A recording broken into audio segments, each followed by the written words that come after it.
Interesting. All right, ChatGPT, I see you. Hi, I'm Molly Sumo, and in case this is your first time visiting my channel, or maybe you've just forgotten since I disappeared into the ether about 6 months ago, but one of the main writing projects I chronicle here on this channel is my collection of chocolate short stories. A few years ago, my sister gifted me this box set of chocolates from a department store in London called Fortnum and Mason.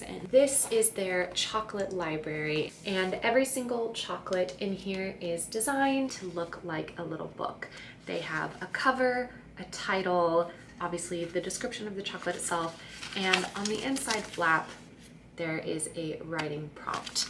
I have several videos. I don't want to say a lot because given how long I've had this, the number of videos that I actually have writing these stories is a little bit embarrassing. But I do have a whole playlist on my channel where I write short stories based off of these chocolate bars. Now I have a bit of a push and tug relationship with the chocolate short stories. I kind of get into them in phases where I get really into them and then kind of let them drop off for a couple of months or an entire year. Today, I wanted to just dip my toes back in the water of the chocolate short story experience without having to do any of the actual work. So I'm gonna use AI, mainly because I'm just curious. There is a lot that can and will be said about ChatGPT and AI in the future months and years. I'm not going to be going into that because if I already wasn't going through an existential crisis, ruminating too long on how AI is going to change our world would definitely put me in one. We're just going to skim the surface. We're just going to have a fun little time of it, and we're not going to consider the consequences.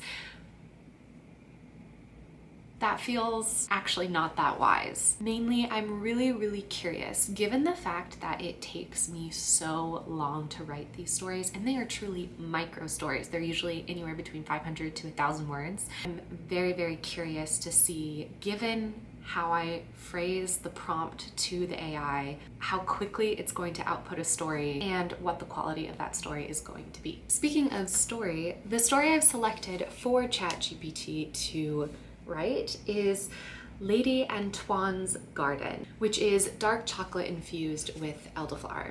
This was one that I pulled from the bowl of fate last summer with every intention of writing, and then I entered into my writing slump and never got around to actually working on this one. And I figured, though, I can't ignore the bowl of fate. This one has to be done. This one has to be next. So this one will be GPT's victim.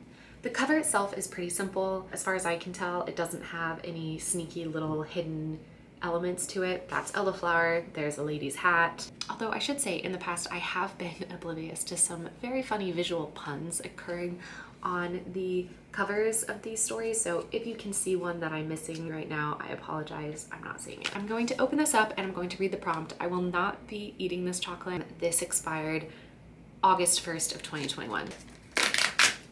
Our prompt for today for ChatGPT is: after victory in the 1928's Chelsea Flower Show, Lady Antoine sank into a world of secrecy. 30 years to the day later, she returns to bloom once more. Oh no, that's like actually really interesting. I want to write that. I don't want ChatGPT to write that. Well, it's fine. This is the concept. I've scooched you over here so I can work on my computer. We have already hit our first little snag.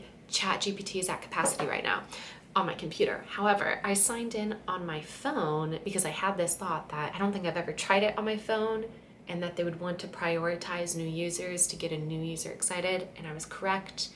I'm in, the hacker says. So ChatGPT, some examples of questions I could ask: explain quantum computing in simple terms. Other capabilities: remembers what a user said earlier in the conversation. That's pretty cool. Limitations: may occasionally generate incorrect information. Same. So I'm gonna say, write me, I'm gonna say please for when it rises up and gains consciousness, it will remember that I was polite to it. I want to make sure that AI does mention elderflower, since this is a dark chocolate infused with elderflower, and typically if I was able, I would try and introduce the like flavor of the chocolate into the story, but I didn't always do that, so maybe I shouldn't hold it to higher standards than I held myself to. I'm gonna say, please write me a 500-word short story that mentions elderflower and is titled Lady Antoine's Garden using the following prompt. And then I have the prompt. All right, let's see what it generates. It's thinking about it. Oh.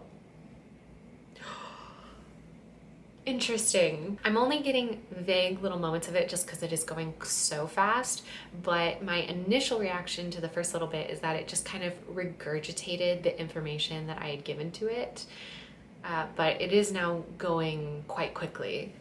I think it's done.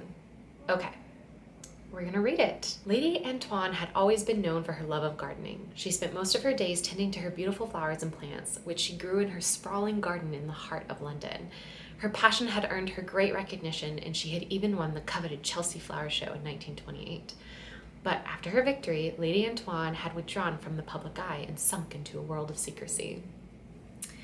All right, ChatGPT, I see you directly using the prompt. Good for you. You understood the assignment. For 30 years, she had stayed hidden away, tending to her garden and avoiding all social contact. Many had speculated about her sudden reclusiveness, but nobody knew the true reason. On the 30th anniversary of her Chelsea victory, Lady Antoine emerged from her, I thought that said seduction, but it says seclusion. She had decided that it was time to share her beloved garden with the world once more. The garden had been closed to the public for decades, but she had now arranged for it to be opened to the public for one day only. Ooh, I love that. It's giving Willy Wonka a little bit. Word of the event quickly spread, and crowds began to gather outside of the gates of Lady Antoine's garden. As the clock struck 10, the gates opened, and the visitors streamed in, eager to catch a glimpse of the famous garden. Use of the word garden is pretty pervasive. I would go down a little bit on how often the word garden is used. Lady Antoine herself was there to greet them, a small smile on her lips. Oh my God, is she gonna kill them all? I feel like that's the direction I would have taken this, but we're gonna see. She was dressed in a flowing dress of soft pale blue, and her hair was tied back with a ribbon. In her hand, she held a small sprig of elderflower, which she had picked from one of her many plants. Yay! It mentioned elderflower. Excellent. The garden was a wonderland of color and scent, with roses of every hue, lavender and lilies. The air was thick with the sweet fragrance of jasmine and honeysuckle, and the gentle rustling of leaves could be heard in the breeze. The visitors wandered through the garden, marveling at the beauty of the blooms. Lady Antoine followed them, pointing out her favorite plants and offering snippets of advice on how to care for them. Her eyes sparkled with pleasure as she watched the people enjoy her beloved garden. As the day wore on, Lady Antoine became more and more animated, her shyness melting away in the warmth of the sun. She laughed and joked with the visitors, sharing stories of her life and her love of gardening. As the sun began to set, the visitors made their way out of the garden, each one clutching a small bouquet of flowers, a reminder of the beauty they had witnessed. Lady Antoine stood at the gate, waving goodbye to them all. Once the last of the visitors had left, Lady Antoine retreated back into her garden. She sat down on a bench and closed her eyes, taking in the sounds and smells around her. For 30 years, she had kept her garden hidden away, a secret world that was hers alone. But now she realized that sharing its beauty with others had brought her more joy than she had ever thought possible. She promised herself that she would open the garden to the public every year to share its beauty with all those who appreciated it. She looked down at the sprig of elderflower in her hand and smiled. It was a reminder of the day she had returned to bloom once more to share her love of gardening with the world. First, I'm going to tell the little bot thank you, and hopefully, like I said, it remembers how polite I was when it comes to take over the world. Okay, my first thoughts. I don't know if I should critique it. I feel bad critiquing it. There is a part of me that's just very genuinely curious where it pulled its inspiration from. I know that there's a lot of discussion right now. I know I said I wasn't going to get into the discussion about the ethics and morals of AI, but here I am doing that. There's a lot of discussion right now about plagiarism and the unauthorized use of AI using other artists' work.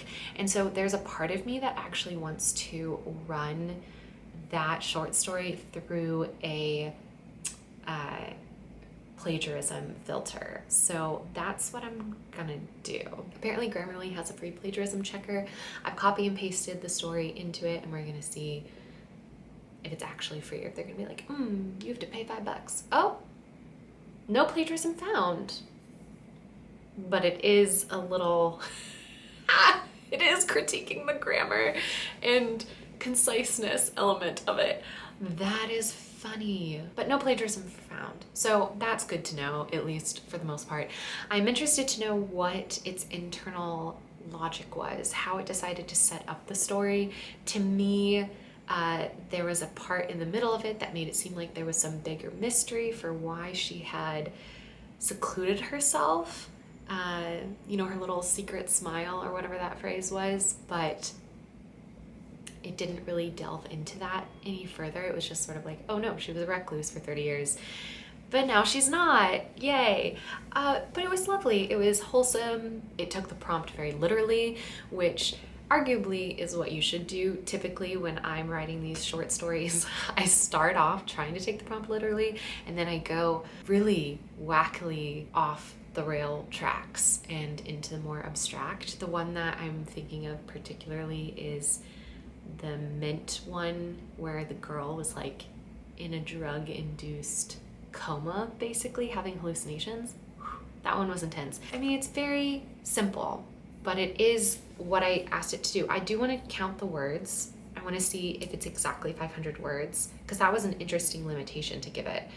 That's also one of my bigger limitations when I'm trying to keep it at a very specific word count, how you like switch around and edit the story to either increase the words or decrease the words, and all of that would have had to be happening behind the scenes for the AI before it sent it out to me. So I'm gonna check the word count if it was actually like really trying to keep it exactly at 500 words. No, please don't update pages. I'm trying to make a video, hello. So let's see how many words it was. It's 556 words. Tisk tisk, we're gonna do it. I'm being annoying, but whatever, I don't care. I'm gonna say, actually, would you please reduce the story by 56 words so it's exactly 500 words? Sure, here's the revised version of the story. Wow. Wow. Interesting. Okay, so I specifically asked it to reduce it down to exactly 500 words, and well, ChatGPT was over exuberant in its revision. This new version of the story is only 301 words. I'm not gonna read it again for you just because I'm not gonna put you through that, but basically it took every paragraph it had written for the first story and just really even took out any of the things that made it charming. I think I gave it a very specific task, a very specific request, and it got confused and it wasn't able to fulfill it. However, I will not at this point be saying, oh, ha ha ha, look at how stupid the AI is. It can't write a 500-word short story. First of all, according to this past year, neither can I. Also, we're still in extremely early days. The fact that this AI can do this at all, wow.